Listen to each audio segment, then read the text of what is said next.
Hello hi നമസ്തേ നമസ്കാരം. ഇന്ന് 4 മണി ചായക്കൊന്ന് കടിക്കാൻ പറ്റിയ ഒരു ഫ്രൈ ആയാലോ?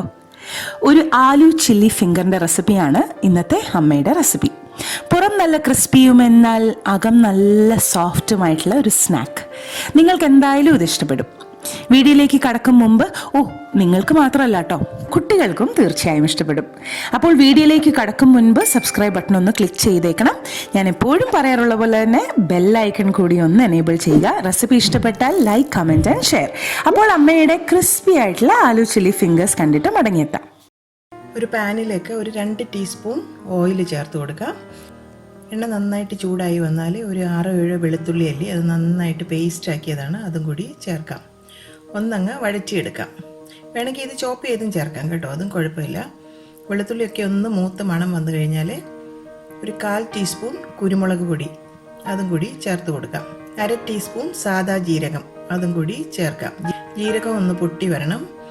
ജീരകം പൊട്ടിക്കഴിഞ്ഞാൽ ഒരു 2 തണ്ട് കറിവേപ്പില ചെറുതായി അരിഞ്ഞതാണ്, അതും കൂടി ചേർക്കാം. ഇനി 1 ടേബിൾ സ്പൂൺ മുളക് ചതച്ചത്, അതായത് നമ്മുടെ ചില്ലി ഫ്ലേക്സ്, അതും കൂടി ചേർക്കാം. അതും കൂടി ചേർത്ത് പച്ചമണമൊക്കെ ഒന്ന് മാറിക്കഴിഞ്ഞാൽ ഒരു നുള്ള് മഞ്ഞൾപ്പൊടി കൂടി ചേർക്കാം, ഒരു കളറിനായിട്ട്. ഇനി 1 ഗ്ലാസ് വെള്ളം കൂടി നമുക്കിതിലേക്ക് ചേർത്ത് കൊടുക്കാം. ഒന്നങ്ങ് മിക്സ് ആക്കി എടുക്കാം. ആവശ്യത്തിനുള്ള ഉപ്പും കൂടി ചേർക്കാം. എല്ലാം കൂടി ഒന്ന് തിളച്ച് വരട്ടെ. തിളച്ച് തുടങ്ങിക്കഴിഞ്ഞാൽ ഈ ഒരു സമയത്ത് നമ്മുടെ വെള്ളം അളന്ന അതേ ഗ്ലാസ്സിൽ തന്നെ 1 ഗ്ലാസ് അരിപ്പൊടി, അതായത് നമ്മുടെ പത്തിരിപ്പൊടിയാണ് എടുത്തിരിക്കുന്നത്, അതും കൂടി ഇതിലേക്ക് ചേർക്കാം. ലോ ഫ്ലെയിമിൽ വെച്ച് നന്നായിട്ട് ഇളക്കിയെടുക്കാം. 1 തണ്ട് മല്ലിയില ചോപ്പ് ചെയ്തതും കൂടി ചേർക്കാം. എല്ലാം കൂടി ഇതുപോലെ അങ്ങ് ഇളക്കിയെടുക്കാം. ഇതിപ്പോൾ കട്ടിയുള്ള ഒരു ഡോ ആയി നമുക്ക് കിട്ടിയിട്ടുണ്ട്. ഇതാ കണ്ടില്ലേ, ഇത്രയും മതി. ഇനി ഫ്ലെയിം ഓഫ് ആക്കാം. ഇനി അതിലോട്ട് 3 ഉരുളക്കിഴങ്ങ് പുഴുങ്ങി ഒട്ടും കട്ടയില്ലാതെ തന്നെ പൊടിച്ചെടുത്തതാണ്, അത് കുറേശ്ശെ ചേർത്ത് വീണ്ടും ഒന്ന് മിക്സ് ആക്കി എടുക്കാം. എല്ലാം കൂടി അങ്ങ് മിക്സ് ആക്കി എടുത്ത ശേഷം ഒരു ലിഡ് കൊണ്ട് ഒരു 5 മിനിറ്റ് നമുക്കിതൊന്ന് അടച്ചു വെക്കാം. കൈ കൊണ്ട് വീണ്ടും ഒന്ന് കുഴച്ച് കട്ടയൊക്കെ ഉണ്ടെങ്കിൽ ഒന്ന് ഉടച്ചെടുക്കാം. ഇതുപോലെ ഇപ്പോൾ കുഴച്ചെടുത്തിട്ടുണ്ട്. ഒട്ടും കയ്യിൽ ഒട്ടിപ്പിടിക്കാത്ത ഒരു പരുവമാണ്. ഇതിന് ഏത് ഷേപ്പിൽ വേണമെങ്കിലും നമുക്ക് ഷേപ്പ് ചെയ്തെടുക്കാം. ആദ്യം തന്നെ കയ്യിൽ കുറച്ച് ഓയിലൊന്ന് പുരട്ടി കൊടുക്കണം. ഞാൻ മാവിൽ നിന്ന് ഒരുണ്ട മാവ് എടുത്തിട്ട് കൈവെള്ളയിൽ വെച്ച് ഒന്ന് ഉരുട്ടിയെടുക്കാം.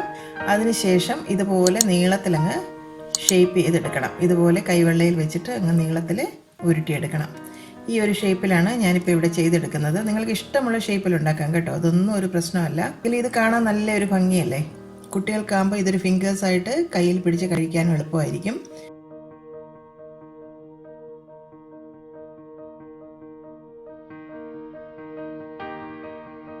മുഴുവൻ മാവും ഈ ഒരു നീളത്തിലും ഈ ഒരു തിക്നെസ്സിലും ഞാൻ റോൾ ചെയ്തെടുത്തിട്ടുണ്ട്, കണ്ടില്ലേ. ഇനി വറുക്കാനായിട്ട് ഒരു പാനിലേക്ക് ആവശ്യത്തിനുള്ള ഓയിൽ ചേർത്ത് കൊടുക്കാം. എണ്ണ നന്നായി ചൂടായി വന്നാൽ ഓരോ ആലു ഫിംഗേഴ്സും ഈ എണ്ണയിലേക്ക് ചേർത്ത് കൊടുക്കാം. അധികം അങ്ങ് തിക്കിയിടണ്ട കേട്ടോ, ഒന്ന് നന്നായിട്ടങ്ങ് മൂത്ത് വരട്ടെ. അതിന് ശേഷമേ നമ്മൾ തവി ഉപയോഗിക്കാവൂ, അല്ലെങ്കിൽ ചിലപ്പോൾ അത് പൊട്ടിപ്പോകും. ഒരു മീഡിയം ടു ഹൈ ഫ്ലെയിമിലാണ് ഞാൻ ഫ്ലെയിം വെച്ചിരിക്കുന്നത്. പുറമൊക്കെ നന്നായി ക്രിസ്പി ആയി വരണം. കളറൊക്കെ ഒന്ന് മാറി തുടങ്ങിയിട്ടുണ്ട്, പുറമൊക്കെ ക്രിസ്പി ആയി തുടങ്ങിയിട്ടുമുണ്ട്. 2 മിനിറ്റും കൂടെ ഒന്ന് ഫ്രൈ ആയിക്കോട്ടെ കേട്ടോ. ഇത്രയും മതി. നല്ല ക്രിസ്പി ആയിട്ടുണ്ട്, കണ്ടില്ലേ, ഒരു കിലുകിലാ ശബ്ദം കേൾക്കുന്നുണ്ടല്ലേ. അപ്പം നല്ല ക്രിസ്പി ആയിട്ടുണ്ടെന്നാണ് എൻ്റെ അർത്ഥം.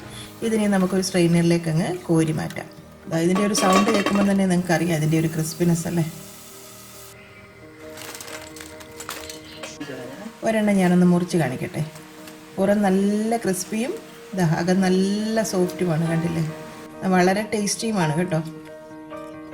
മുഴുവൻ ആലു ഫിംഗേഴ്സും ഞാൻ ഇതുപോലെ ഫ്രൈ ചെയ്തെടുത്തിട്ടുണ്ട്. ഇത് നമ്മുടെ ടൊമാറ്റോ കെച്ചപ്പിൻ്റെ കൂടെയോ അതല്ലെങ്കിൽ സ്വീറ്റ് ചില്ലി സോസിലൊക്കെ ഡിപ്പ് ചെയ്ത് കഴിക്കാൻ നല്ല ടേസ്റ്റാണ്. കുട്ടികൾക്കൊക്കെ തീർച്ചയായിട്ടും ഇഷ്ടപ്പെടും.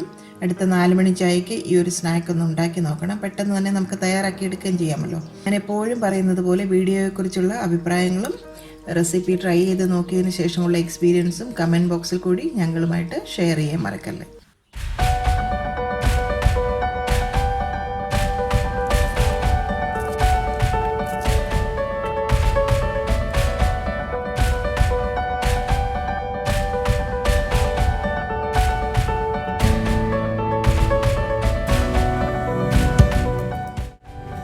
എൻ്റെ അമ്മയുടെ ഇന്നത്തെ ഈ റെസിപ്പി നിങ്ങൾക്ക് ഇഷ്ടമായെങ്കിൽ ഈ വീഡിയോ നിങ്ങൾ തീർച്ചയായും ലൈക്ക് ചെയ്ത് ഷെയർ ചെയ്ത് ഞങ്ങളെ സപ്പോർട്ട് ചെയ്യണം.